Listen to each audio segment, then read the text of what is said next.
महागणपती कृषी मराठी यूट्यूब चॅनलमध्ये सर्व शेतकरी बांधवांना स्वागत आहे। तर आपण बघू शकता खूप छान पद्धतीनं ऊसामध्ये वाढ झालेली आहे। हे पहा, या पद्धतीनं पानांची वाढ, पानांचा कलर खूप छान पद्धतीनं ऊसामध्ये वाढ झालेली आहे।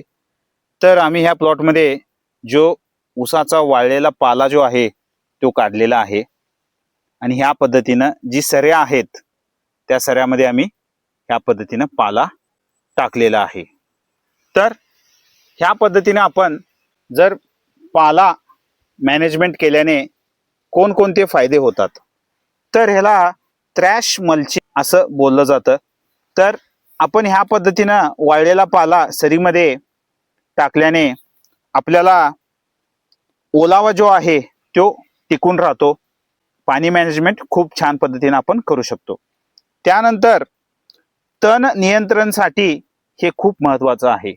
तर तणावरचा जो खर्च आहे तो आपण वाचवू शकतो, पाण्यावरचा जो खर्च आहे तो आपण वाचवू शकतो।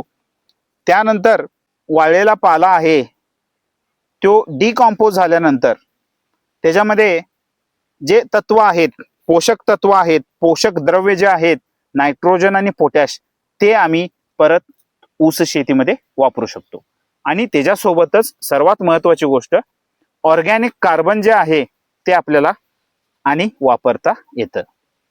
त्याच्यासोबतच उन्हाळ्यामध्ये तापमान कंट्रोल करण्यासाठी ह्या पद्धतीनं आपण जो वाळलेला पाला आहे तो आपण ह्या पद्धतीनं सरीमध्ये टाकू शकता। त्याच्यासोबतच सॉइल एरोजन थांबवण्यासाठी हे खूप महत्त्वाचं आहे। आणि ह्या पद्धतीने जर आपण वाळलेला पाला काढला तर उत्पादन जे आहे ते खूप छान पद्धतीनं वाढतं। तर आपण ह्या पद्धतीनं वाळलेला पाला काढणं खूप महत्त्वाचं आहे। तर आपण बघू शकता खूप छान पद्धतीनं ऊसामध्ये वाढ झालेली आहे।